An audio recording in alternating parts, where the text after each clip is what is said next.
Hello everyone, welcome to the channel Ace Biology with Saveen.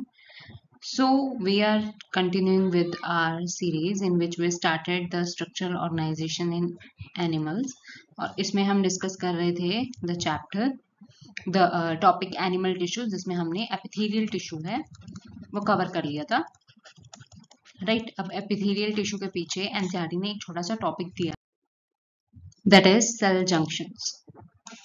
Cell junction सबसे पहले हमें समझना होगा कि जंक्शंस क्या होते हैं। Junction is we can say any कोई मीटिंग पॉइंट या कोई लिंक, ठीक है, तो इसको हम बोल सकते हैं जंक्शन। तो जैसे कि अगर मैं एपिथेलियल टिश्यू से इसको समझाना चाहूँ तो हमने पढ़ा था एपिथेलियल टिश्यू में कि जो सेल्स हैं they have little intercellular spaces, उनमें लिटिल इंटरसेलुलर स्पेसेस होते हैं। एंड यू नो कि एनसीईआरटी में तुम पढ़ते हो लिविंग वर्ल्ड में कि ये एक टिश्यू जो है सेल्स से टिश्यू बना है, लेकिन सिर्फ सेल से नहीं बना। Cell we can say the correct term या करेक्ट जो एक्सप्लेनेशन वो ये होगी कि सेल की इंटरेक्शंस से टिश्यू बना है, और उसी तरह से टिश्यूज की इंटरेक्शंस से एक ऑर्गन बना है, और ऑर्गन्स की इंटरेक्शन से organ system, right. So basically ये जो सेल्स हैं in any type of tissue, चाहे वो एपिथेलियल है, कनेक्टिव या फिर मस्कुलर या nervous, they are somehow connected या they are somehow linked through certain junctions. These points are known as junctions. अब हम वही जंक्शंस इस लेक्चर में डिस्कस करेंगे, राइट। तो ये लिटिल इंटरसेलुलर स्पेसेस है, बेसिकली यहाँ पे कुछ जंक्शंस या लिंक्स बन रहे हैं between the cells that are holding the cells together, ठीक है, इन एनी लेयर।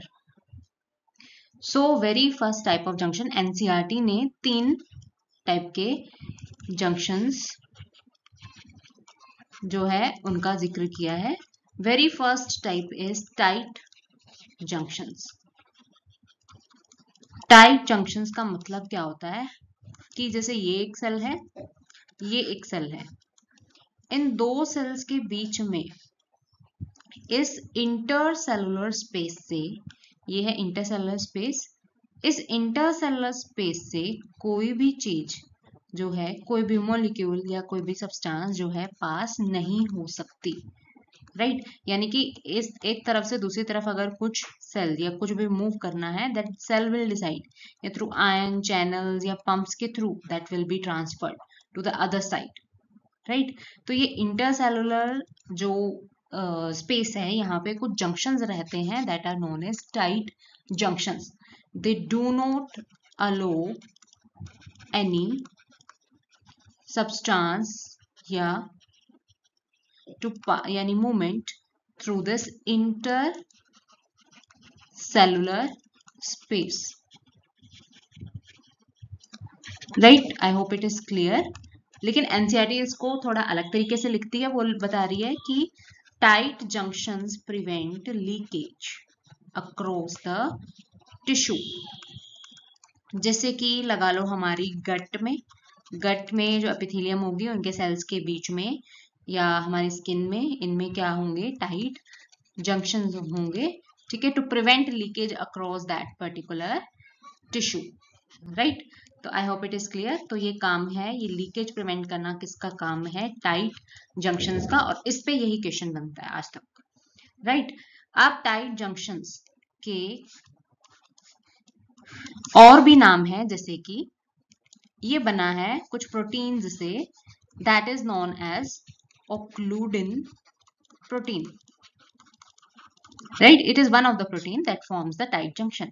इसलिए टाइट जंक्शंस के हम और भी नाम दे देते हैं, that is it is also known as zona occludens, right. Occludens का मतलब ही अपने आप में टाइट होता है, राइट। या फिर हम इसे बोल सकते हैं एक्लूडिंग जंक्शन। तो एक्लूडिंग जंक्शन का काम क्या है, it prevent leakage across the tissue. तो अब क्या इसके अलावा भी टाइट जंक्शंस की कोई लोकेशन है? यस, इसके अलावा भी टाइट जंक्शन प्रेजेंट है, जैसे कि in the it is forming the blood brain barrier. You know our blood has blood supply, our brain has blood supply, लेकिन यहाँ पे जो रैंडमली मान लो अगर ये ब्रेन है and this is blood vessel, तो यहाँ के जो एंडोथेलियल सेल्स हैं वो यहाँ पे क्या फॉर्म कर रहे हैं, they are forming, they are having tight junctions between them. ये इसलिए ताकि ब्लड यू नो की can be the major route of infection, यहाँ पे टॉक्सिन्स हो सकती हैं, ड्रग्स हो सकती हैं, या कोई हार्मफुल वेस्ट मटेरियल हो सकता है, that should not pass the brain, वो ब्रेन में एक्यूमुलेट नहीं होना चाहिए, राइट। तो इसके लिए यहाँ पे इसके endothelial cells of the blood vessels that do not come in directly blood that do not come in directly contact, so the endothelial, because the endothelial cells यहाँ पे tight junctions बना के रखती हैं, right। next is सेकेंड, क्या कोई और barrier भी है? Yes, it one another is blood brain barrier. Blood brain barrier भी सेम है, यू नो हमारा जो टेस्टिस है, टेस्टिस में seminiferous tubule, right, this is seminiferous tubule, जिसके अंदर जो है स्पर्म्स जो है, that is site of production of sperms, या फिर you can say site of spermatogenesis. यहाँ पे कुछ सेल्स रहते हैं, बड़े बड़े कॉलमनार सेल्स जिन्हें हम बोलते हैं सर्टोली सेल्स। सर्टोली सेल्स के बीच में भी यहाँ पे टाइट जंक्शंस रहते हैं, ठीक है। उनका काम भी, ये काम क्या होगा, यहाँ पे अगर ब्लड वेसल्स हैं तो कोई भी चीज जो है वो रेंडमली या अंदर नहीं पास होगी, बिकॉज यू नो कि मेल्स, ह्यूमन मेल्स के केस में जो स्पर्म फॉर्मेशन है वो प्यूबर्टी पे स्टार्ट हो रही है, तो ये जो है immunity against this developing spermatozoa या स्पर्म के अगेंस्ट इनिशिएट हो सकती है, इसीलिए ब्लड के डायरेक्टली कांटेक्ट में ये डेवलपिंग स्पर्मेटोजोआ या स्पर्म नहीं आते। So this was all about the tight junctions. चलते हैं सेकंड टाइप पे, communication junction. What is communication junction? Communication junction, इसका एक एग्जांपल है जो तुम्हारी एनसीईआरटी लिख रही है, दैट इज गैप जंक्शन। नाम में ही समझ आ रहा है ये क्या हेल्प कर रहा होगा, it help in communicating the two cells. जब मैंने बताया कि एक टिश्यू में सेल्स जो है वो इंटरेक्ट कर रहे हैं, उनके इंटरेक्शन से ये टिश्यू बन रहा है, तो obviously they would be communicating, ठीक है। तो कम्युनिकेशन के लिए certain gap junctions are required, right. अब ये बनता कैसे है, जैसे ये एक सेल है, ये एक सेल है, ये हो गया मान लो ये जंक्शन है।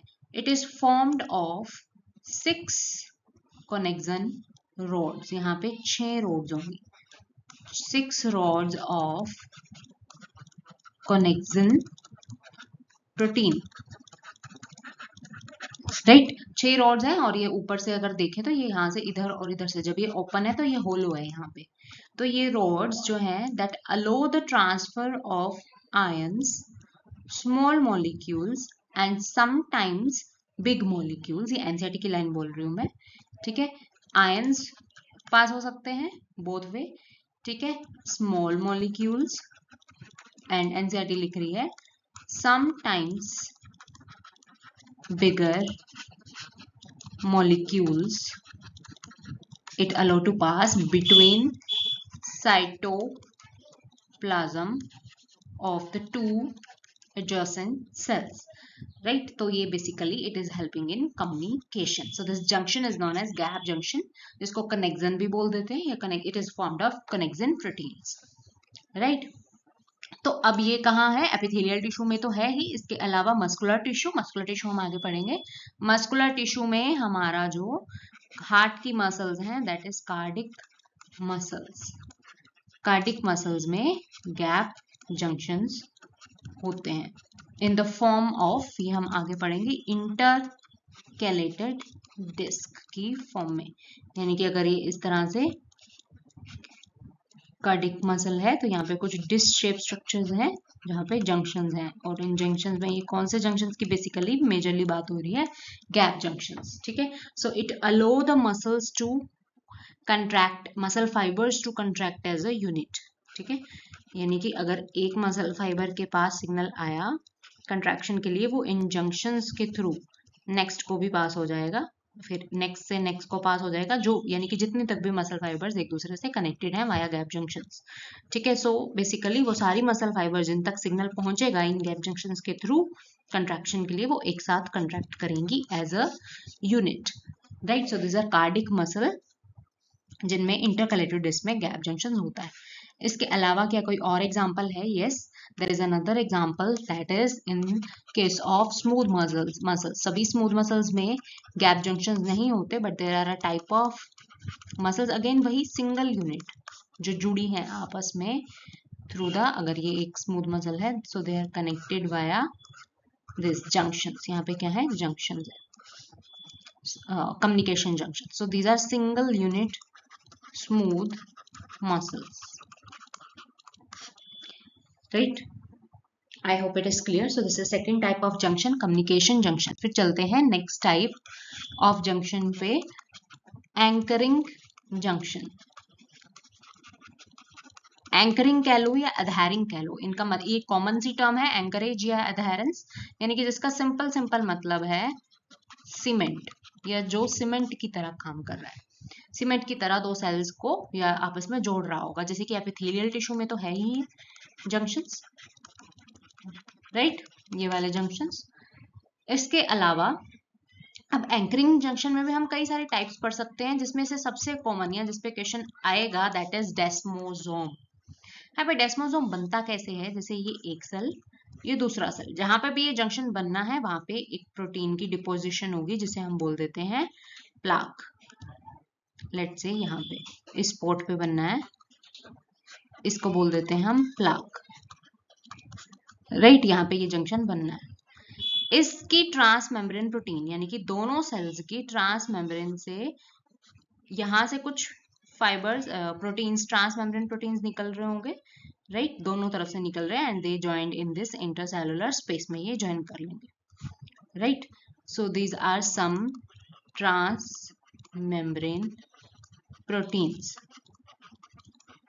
ठीक है, जो कि कैथरीन के हो सकते हैं, राइट, कैथरीन प्रोटीन के, राइट। तो ये जंक्शन है, लेकिन ये अभी कंप्लीट नहीं हुआ। साइटोप्लाज्म की तरफ, इस तरफ यहाँ से कुछ फिब्रिल्स इस तरफ निकलेंगे, और ये फिब्रिल्स क्या हैं? These are nothing but, in case of desmosomes, these fibrils are of which protein? Keratin protein के बने हुए हैं, राइट। और अब इन फिब्रिल्स को हम टोनोफिब्रिल्स भी बोल देते हैं, राइट, टोनोफिब्रिल्स बोल लो। अब इनका काम क्या है? Nothing but mechanical support to the cell. अब अगर मैं तुम्हें रिकॉल करवाऊं कि हम cell the unit of life में साइटोस्केलेटन पढ़ते हैं, साइटोस्केलेटन में तुम तीन चीजें पढ़ते हो, माइक्रोफिलामेंट, जिसमें तुम पढ़ते हो एक्टिन, माइक्रोट्यूब्यूल, जिसमें तुम स्पिंडल फॉर्मेशन माइक्रोट्यूब्यूल्स करते हैं वो पढ़ते हो, और तीसरा है इंटरमीडिएट फिलामेंट, और one of the example of intermediate filament is keratin. तो बेसिकली ये जंक्शन से अंदर की तरफ, साइटोस्केलेटन की तरफ, ये जो मैंने फाइब्रिल्स बनाए हैं, ये केराटिन, ये किस लिए है? ये क्या है? This is nothing but the cytoskeleton, ये सेल का साइटोस्केलेटन है, राइट। जैसे हमारी बॉडी का स्केलेटन है, उसी तरह से सेल का भी स्केलेटन है, तो इसका काम क्या होगा? Obviously mechanical support to the cell, right. तो ये पहला टाइप ऑफ जंक्शन है डेस्मोसोम, राइट। डेस्मोसोम का दूसरा नाम है, तुम बोल सकते हो इसको एथरिंग जंक्शन। काम क्या है? सीमेंटिंग। दूसरा नाम, इसे से एक स्पॉट पे बन रहा है, इसको हम बोल देते हैं मैकुला। मैकुला मतलब स्पॉट, एथेरेंस, ठीक है। So another name for desmosome is macula adherens, ठीक है। I hope it is clear. फिर चलते हैं नेक्स्ट पे। डेस्मोसोम के बाद next type is belt desmosome. देखो, अगर belt desmosome, if you can remember that it is okay, otherwise desmosome तक ही कर लेना। बेल्ट डेस्मोसोम में क्या है? सेम है, दो तरफ सेल्स हैं, और जो बीच में से ट्रांस मेम्ब्रेन प्रोटीन्स कुछ निकल रहे होंगे जो बकल अप हो जाएंगे सेंटर में, और यहाँ से, जैसे यहाँ पे केराटिन प्रोटीन था, हियर इज अनदर प्रोटीन जो ऐसे पूरा ऐसे बैंड बना रहा है थ्रू आउट द सेल, ठीक है, चारों तरफ, राइट। ये कौन सा प्रोटीन है? This is not keratin, belt desmosome के केस में ये एक्टिन है। So it is like a belt. Belt क्यों बोला? क्योंकि चारों तरफ ये वेस्ट, जैसे बेल्ट एक वेस्ट को कवर करती है, चारों तरफ से एक्टिन का बैंड है और सेंटर में आके वो बक्कल अप हो जा रहा है, राइट। इसका भी काम वही है, एदरिंग ही है। It is known as belt desmosome. तीसरा टाइप है, थर्ड टाइप इज हेमीडेस्मोसोम। अब हेमीडेस्मोसोम क्या है? नाम में ही समझ आ रहा है, हेमी का मतलब है यहाँ पे हाफ। देखो, डेस्मोसोम एंड बेल्ट डेस्मोसोम के केस में हम पढ़ रहे हैं यहाँ पे सेल टू सेल इंटरेक्शन।